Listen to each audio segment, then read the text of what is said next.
মাত্র ৬ মাস বয়সেই মারা গিয়েছেন মা। হারাতে হয়েছে বাবাকেও। মামার বাড়িতে থেকে পড়াশোনা, জীবন সংগ্রাম করে বহু কষ্টে পড়াশোনা করেই ডব্লিউবিসিএস এর এ গ্রুপে সফল হয়ে মুর্শিদাবাদের নাম উজ্জ্বল করলেন সোহেল আল মামুন।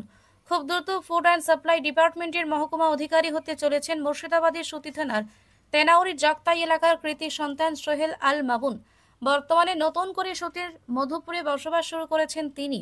বৃহস্পতিবার ডব্লিউবিসিএস এর রেজাল্ট প্রকাশিত হতেই চমক দিয়েছেন সোহেল। রাজ্যে ১৩৫তম স্থান অধিকার করেছেন সোহেল আল মামুন। পরিবার সূত্রে জানা গিয়েছে, অত্যন্ত পিছিয়ে পড়া এলাকা মুর্শিদাবাদের সুতি থানার অন্তর্গত তেনাউরি গ্রামের মৃত বরজাহান শেখ এবং মা মৃত সানাউরি বিবির ৩ সন্তানের ছোট ছেলে সন্তান সোহেল আল মামুন। সোহেলের যখন ৬ মাস বয়স তখনই মা মারা যান। একরত্তি মামুনকে বুকে আগলে রাখেন দিদা রূপবান বেবা। তার কাছে পালিত হন সোহেল আল মামুন। ৬ বছরের মামুনের ঠাঁই হয় পাশের গ্রামে মামার বাড়িতে। বাবা শ্বাসকষ্টে ভুগতেন। ৪ বছর আগে বাবারও আকস্মিক মৃত্যু হয়। পরিবারের দারিদ্র্য নেমে আসে। অদম্য জেদ আর অধ্যবসায়ের কাছে হার মেনেছে দারিদ্র্য। বছর ৩০-এ সোহেল আল মামুন এবছর ডব্লিউবিসিএস পরীক্ষায় রাজ্যের মধ্যে ১৩৫তম স্থান অধিকার করেছেন। আগামী কয়েক মাসের মধ্যে মহকুমা খাদ্য নিয়ামকের পদে যোগ দেবেন তিনি। পরিবারে অভাব থাকলেও মামুনকে কখনো পড়াশোনা ছাড়তে বলেননি বাবা বরজাহান সাহেব। বিজ্ঞান নিয়ে উচ্চ মাধ্যমিক পাশ করার পর ভর্তি হয় শ্রীরামপুর টেক্সটাইল কলেজে। সেখান থেকে ইঞ্জিনিয়ারিং ও গ্রাজুয়েট করেন। এরপর থেকে মামুন ঘুরে দাঁড়ানোর মরিয়ার লড়াই শুরু হয়।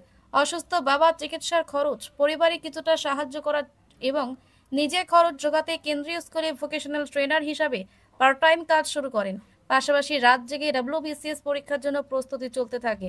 গত ২০২২-এ বিসিএস পরীক্ষায় বসেন তিনি, আর তাতেই বাজিমাত। মামুনের সাফল্যে খুশির হাওয়া গোটা এলাকাতেই।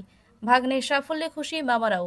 তার এই সাফল্যে বাবা মামাদের অবদানের পাশাপাশি আব্দুল হামিদের তত্ত্বাবধানে চলা রামপুরহাটের এইচ গাইডে ডব্লিউবিসিএস কোচিং এর অবদান তুলে ধরেন সোহেল আল মামুন। এলো আলহামদুলিল্লাহ, আমার খুব ভালো লাগছে। আমি অনেকদিন ধরে এই চাকরির জন্য পড়াশোনা করছিলাম। প্রথমত অনেকদিন ধরে ধৈর্য ধারণ করে পড়াশোনা করে এবং ক্রমাগত পরিশ্রম এবং লেগে থাকার ফলাফল এটা। তাছাড়া আমি যখন ইঞ্জিনিয়ারিং কমপ্লিট করার পর বাইরে থেকে এসে রামপুরহাটে একটা ভোকেশনাল পড়াচ্ছিলাম, তখন ওখানে এইচ গাইডের কর্ণধার আব্দুল হামিদ স্যারের কাছে এসে গিয়ে আমি ঠিকঠাক মতো পড়াশোনা করে গাইড পেয়ে